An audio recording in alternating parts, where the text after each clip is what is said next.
कई बार ये होता है कि आप जन सूचना अधिकारी को अपना आवेदन देते हैं और जन सूचना अधिकारी आपका जो आवेदन होता है उस आवेदन में कई बार वो आपका जो आवेदन है उसकी सही सूचना आपको नहीं देता या सूचना आपको देता ही नहीं है। ऐसे में लोक सूचना अधिकारी, जन सूचना अधिकारी, जिसको कि PIO पब्लिक इंफॉर्मेशन ऑफिसर भी कहा जाता है ना, तो उसके लिए क्या लायबिलिटीज़ होंगी, उसकी क्या जिम्मेदारी होंगी, उसकी क्या ड्यूटी है, उसकी क्या रिस्पॉन्सिबिलिटी है, ये बड़ा सवाल है। और उसके खिलाफ आप कुछ कर सकते हैं, लीगल क्या एक्शन ले सकते हैं अगर वो ऐसा करता है तो, जानबूझकर आपको सूचना नहीं देता। तो आज का जो विषय है वो ये है कि PIO यानी कि लोक सूचना अधिकारी यानी कि जन सूचना अधिकारी अगर किसी मामले में आपको सूचना नहीं देता है और वो कुछ बहाने अगर लगाता है आपको सूचना देने में, अगर वो कहता है कि मुझे जानकारी नहीं थी कि क्या होगा, अगर वो कहता है कि अधिनियम से मुझे छूट मिली है धारा 11 या धारा 8 में, तो मैं आपको बता दूं आज का वीडियो केवल इसी विषय पर है कि लोक सूचना अधिकारी जब ऐसी हरकतें करता है तो आप क्या करें कि उसको सबक सिखाएं, आप क्या करें कि उसको रास्ते पर लाएं, और आप क्या कर सकते हैं जिसके बाद लोक सूचना अधिकारी आपको सूचना देगा ही देगा, उसकी हिम्मत नहीं कि आपको सूचना देने से मना कर सकें।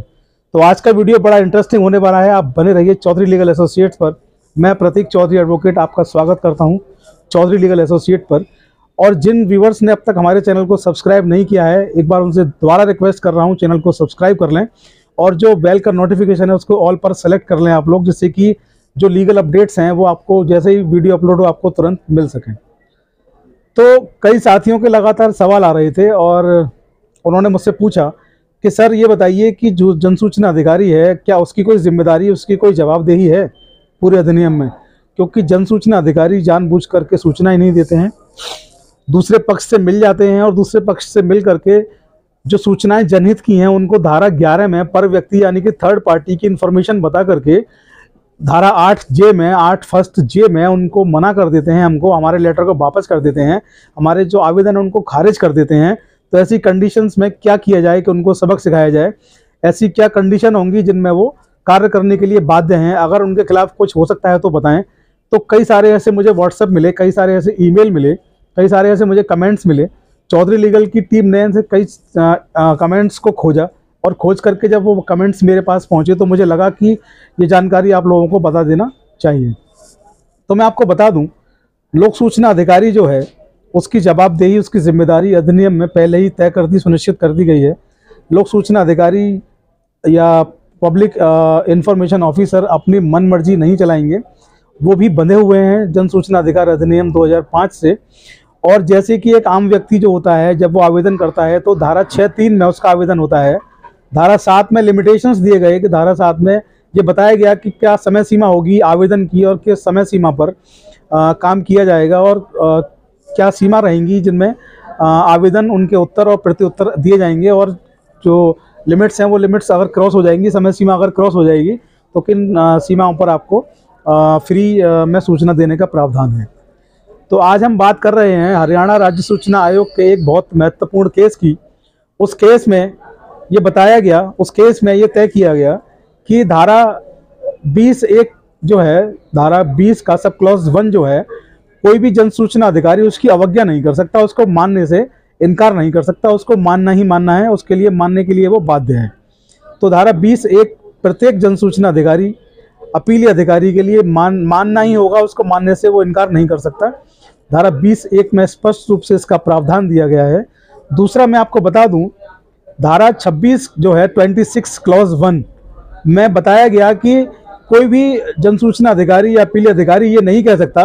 कि सरकार के अनुसार जो प्रशिक्षण शिविर जो लगाए गए, मैंने उनमें ट्रेनिंग नहीं ली, मुझे उनके बारे में जानकारी नहीं मिली, मैं उनके लिए तैयार नहीं हूँ, कोई भी इसका बहाना भी नहीं बना सकता।